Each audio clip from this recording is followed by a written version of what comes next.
So behind me is the local rat house or rat house, and here is where you come if you are going to register. They call it aanmelden. If you're going to register yourself as a local resident. So yeah, so that's it. There you go. So that's it. So I was summoned here. We can walk. I was summoned here a week ago because I was told I had to present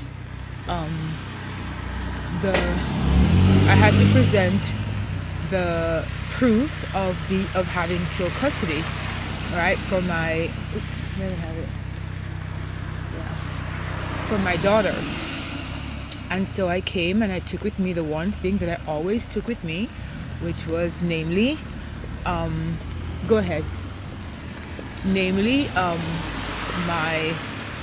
birth certificate, right? And her birth certificate has only myself on it.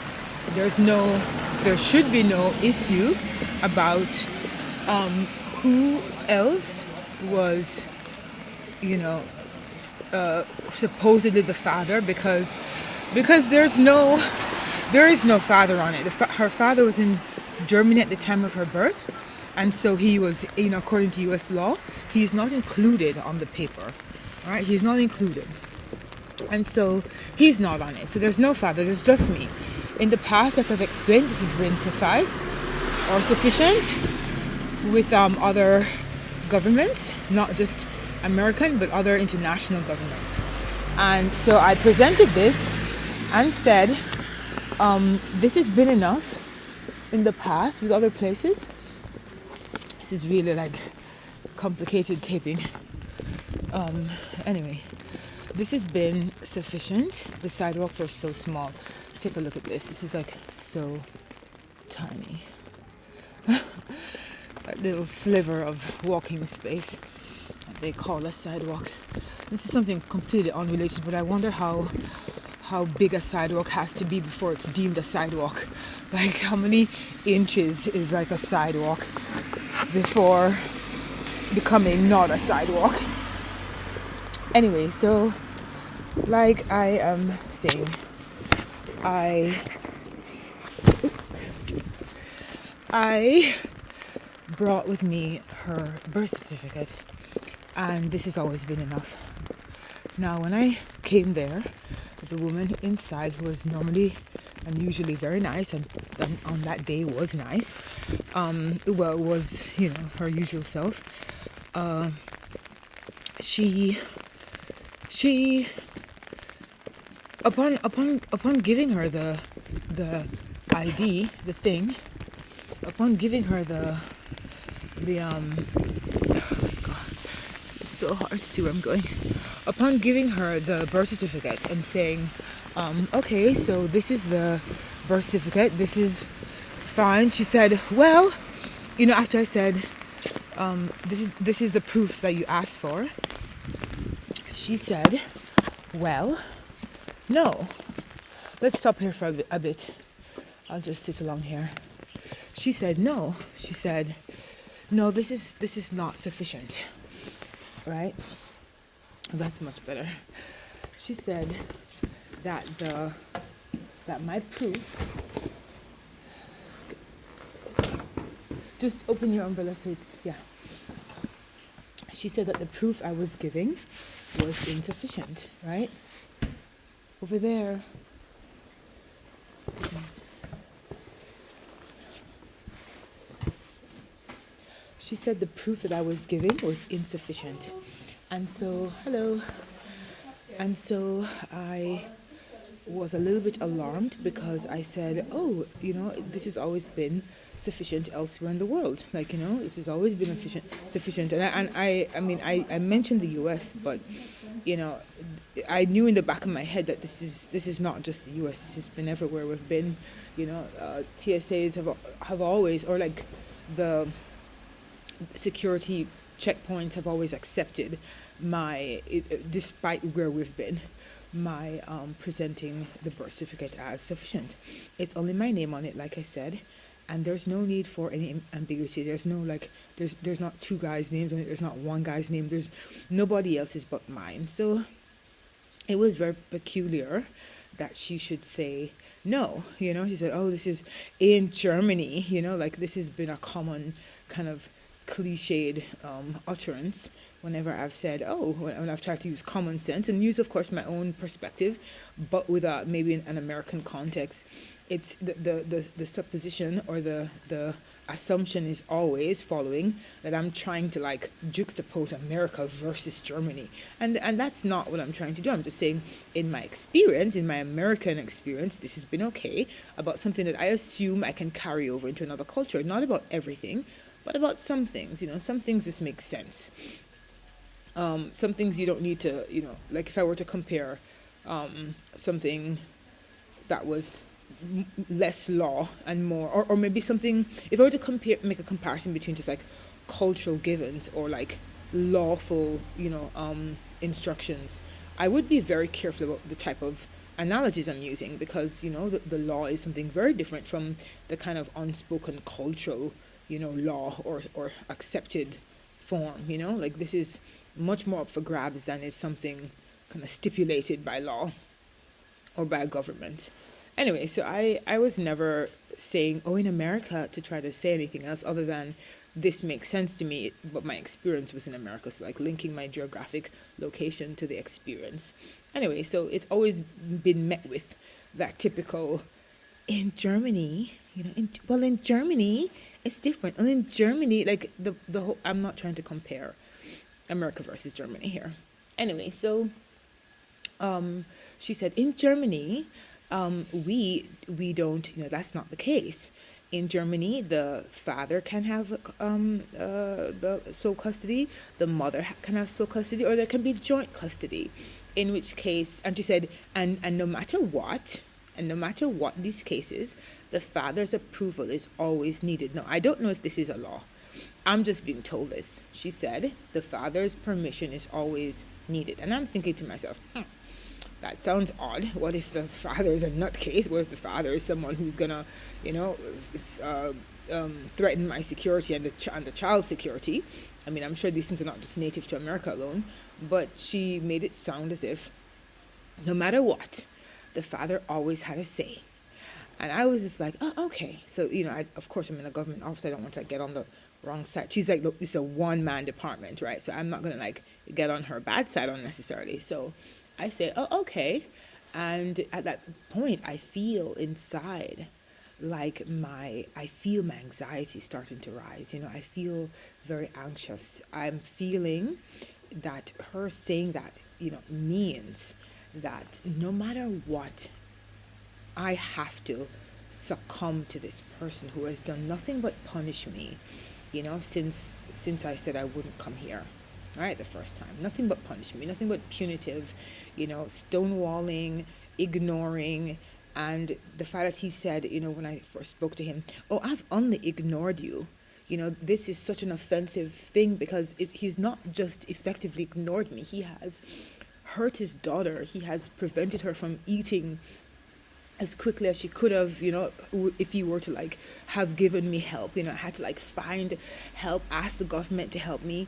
I had to go so many times to the security, the social services department to apply for things, to reapply, to live, in hotels or however, it's been so precarious. And if the help had come quicker, she may have been a more stable person.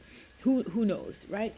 But this kind of vulnerability that we've had to live in has not just, you can't just conjure up to, simply ignoring. This is much more sinister and has much further a much further extensive reach than just I've just ignored you. No, you've effectively hurt your child. And one of the very sad things is his insistence on not calling her by her name and acting as if she's not a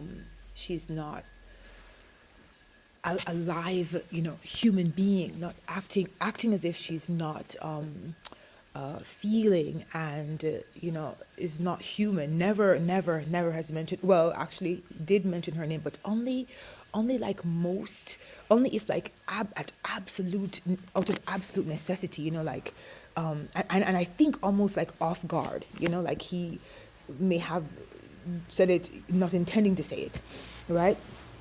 But just due to like the natural like expectations of speech, or the natural impulsivities of speech, like he just said it, but he didn't mean to say it, and he quickly caught himself and her. And even when she was in my stomach, now that I think of it, we didn't come up with a name quickly. He was asking me like what did my mom think of Kezia, because he really liked Kezia, and he was like, we were back and forthing a bit, and he really didn't like the suggestions that I came with. We were really at an impasse. Like I really liked Ruth, and he couldn't pronounce the th so well, so I kind of backed down with that, and I was like, okay, let's let's compromise. It's like I conceded to the things I liked that he couldn't pronounce or didn't like, right?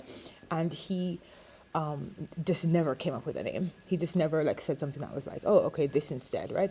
But he did like Kezia, and so I asked my mom, hey, is Kezia, like, what do you think of this? And he asked, what did my mom think of it? But he never, said, we're going to call her this. At the same time, he never asked for an abortion.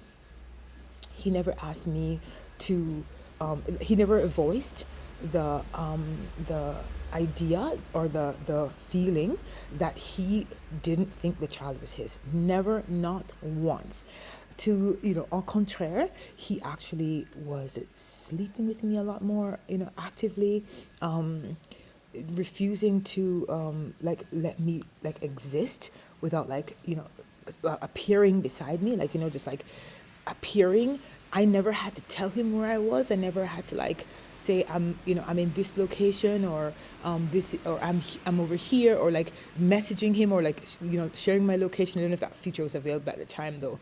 But, never needing to do that. He would just know where I was. He was always, omnipresent. And I remember just at one point feeling smothered, really feeling smothered. It was just unbearable. I opened my bedroom door, and there he was, right? And we were inside this hostel setup where it was just room door. It was just bedroom doors. It wasn't well, there were living rooms and stuff, but it was, and those communal spaces, but it wasn't a house where you'd have to knock and stand at someone's door. It was just you have access into the house, but then you don't have necessarily access to the bedroom. And I would just open my bedroom door, and there he was, right? So I had no space to breathe.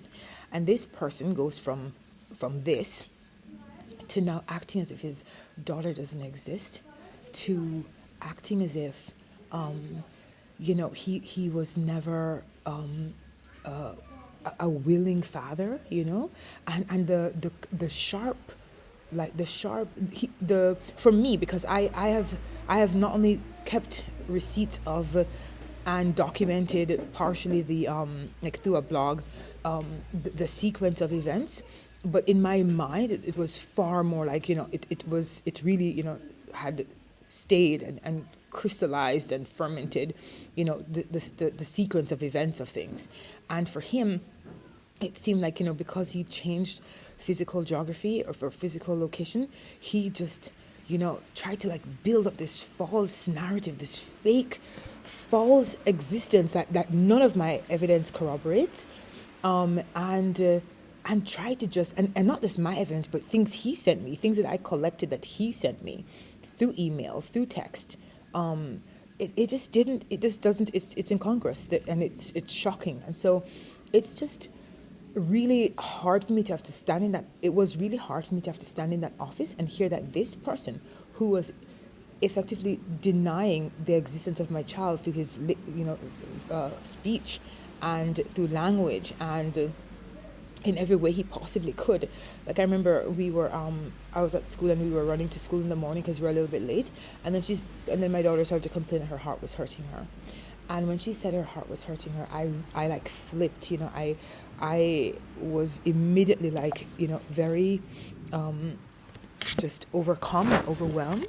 And I was just oh my God, I need to talk with her. This is not just I have a tummy ache, this is this is someone's heart. And I was just like, so I was so like reminded of my state of precarity, like, and also for her, because I couldn't just see a doctor at whim.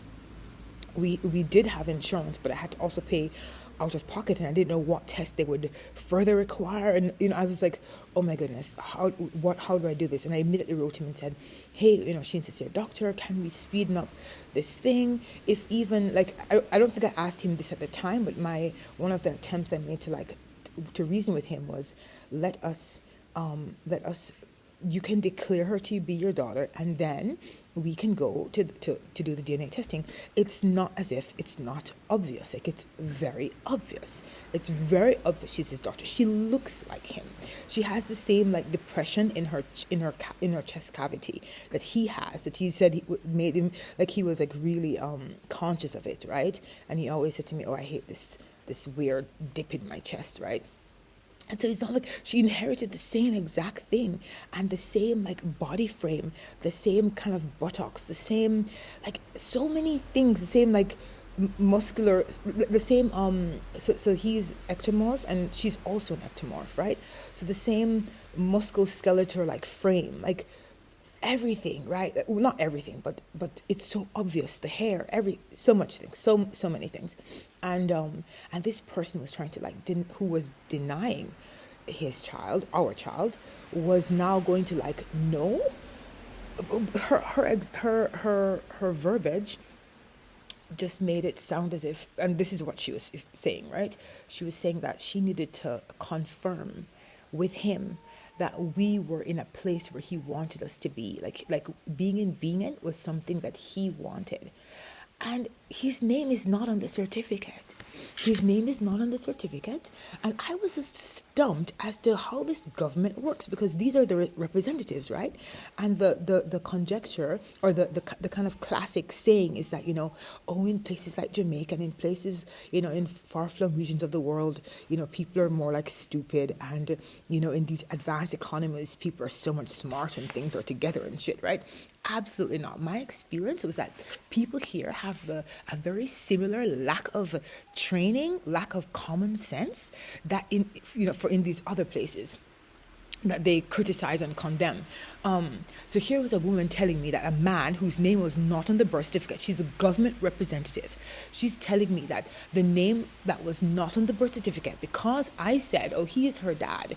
So the state cannot have it two ways, okay? I can say he's her dad. I know this because I slept with nobody else, because I knew exactly when I got pregnant, and because she looks like him.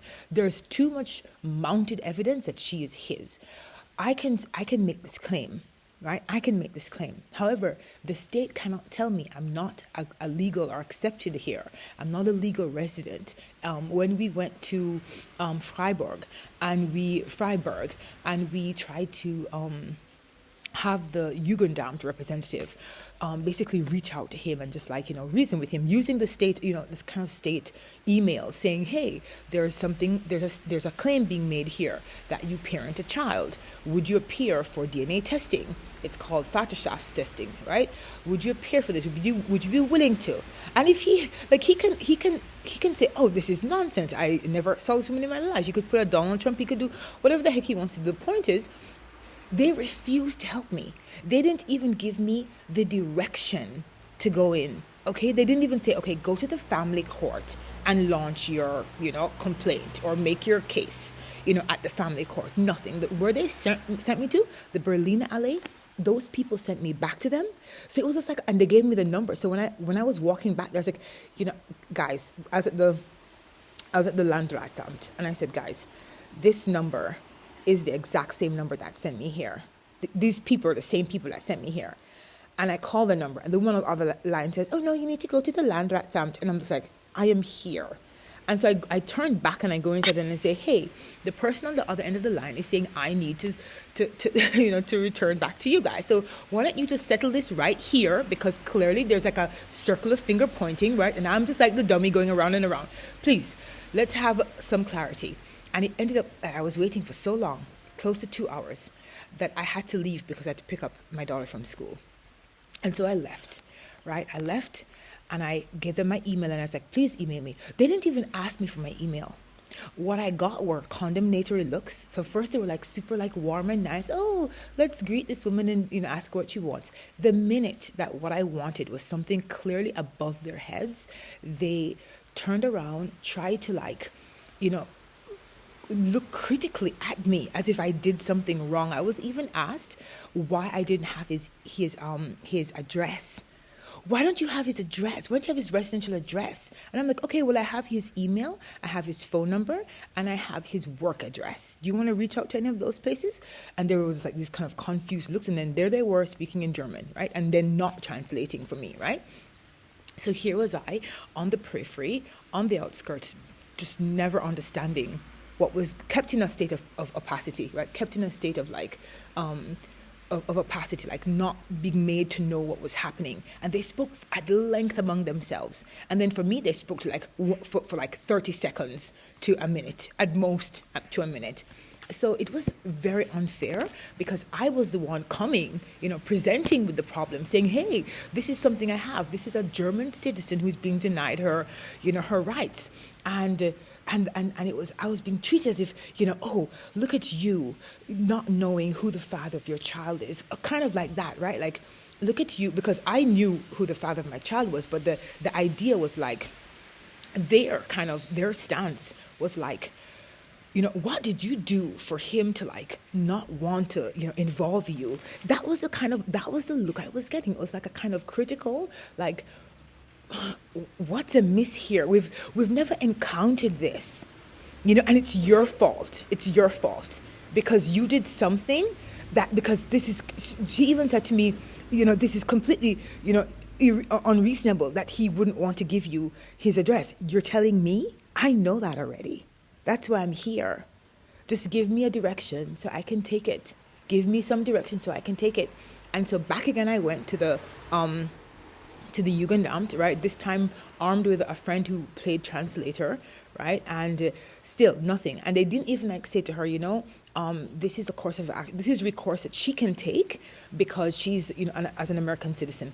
Keep in mind, I am representing a German citizen. I may be American, but my daughter is German.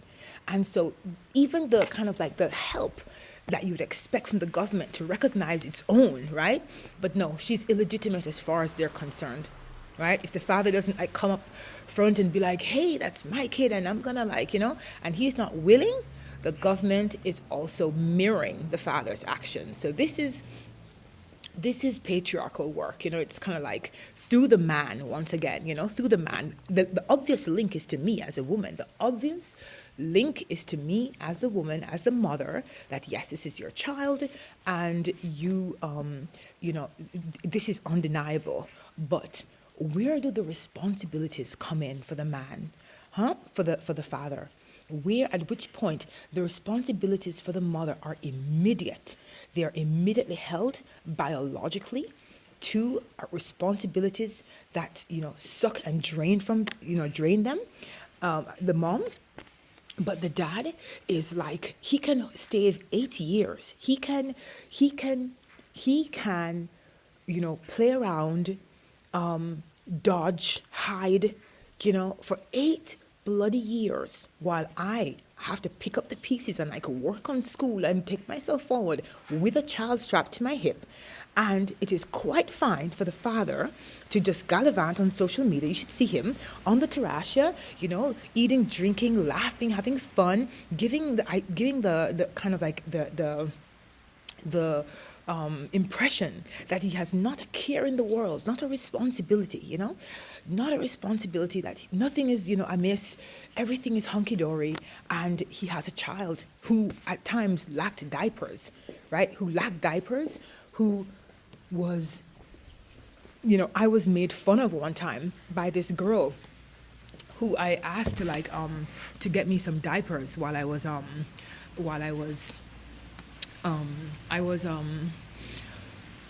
getting ready for something, and I was going to take my daughter with me. And I asked someone who I knew who was picking me up to get diapers, right, for me.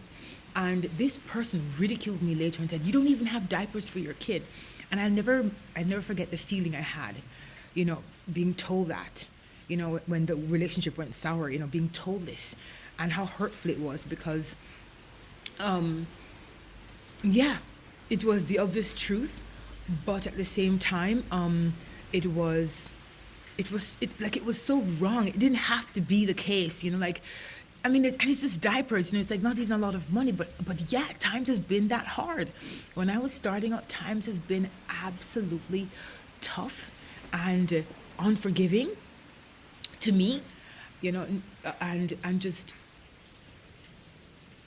and the thought that this person can be giving the illusion and impression to girls, like, look at me, I'm like free, and, no attachments, and, like, no responsibilities, like, whatever, life is life. And if he wants to give that illusion to people, fine, but at least, like, but meet your responsibilities behind closed doors, like, meet your responsibilities. And then the state, there's an onus on the state, if not even more than the man, to hold him accountable, right? Because you know that there are men out there who are just absolutely worthless, like deadbeat dads, people who, like, women don't just have kids of their own. Women may, and I don't want to make many large generalizations here, but many women make poor decisions and end up with child. But ultimately, sex is designed for pregnancy. Sex is designed for pregnancy. And so if the people who are having sex, if they fall pregnant, no matter what the kind of relationship, no matter what the relationship, I don't care if the people who don't get caught want to point fingers at the ones who do. The point is, everyone who has sex ought to be responsible enough to own it, or to own the consequence of it, the outcome of it. And so, anyway, so it was just really tough to be in this place, this rat house, and hear this woman say to me that she was going to have to clear this with my ex-spouse, and so, or ex-boyfriend. And so I immediately, like, the first thing I told myself when I was even going there was, okay, I don't want to give her my private information, right? This is private to me. I shouldn't have to tell her. This is, she's asking only for verification. I'm the sole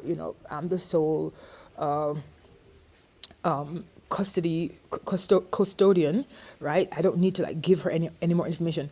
By the end of my visit, 15 minutes later, I had to basically break down and tell this woman everything, and tell her why I really didn't want this guy, like, knowing where I was, and why it was crucial for me to, like, to not have to endure this. Can you imagine? And only then did she, and I'm going to not necessarily reveal her name, even though I'm within right to do so, but only then did she say to me, okay, like, oh, you poor dear, oh, you're going through so much. Okay, fine. Let me okay this with my boss. Let me see what the chief says, right? And I was thinking, this is nonsense. For common sense to prevail, I have to, like, spill my guts, spill my trauma, right? Open myself up to crying and shaking, right? Because I knew that sometimes with trauma survivors, if you, like, keep a tap on it, if you keep, like, a kind of lid on things, you can hold it together. But once I, like, divulge information I don't see coming, or I don't expect to divulge, it can just release. It can be a catalyst for many other, like, for the release of a lot of things. And I didn't want to have to endure that. I had to write that day. I had to do my MPhil thesis. I just didn't want to have to, like, offload all of this and then, like, suffer through, like, the kind of picking myself up again, right, emotionally speaking.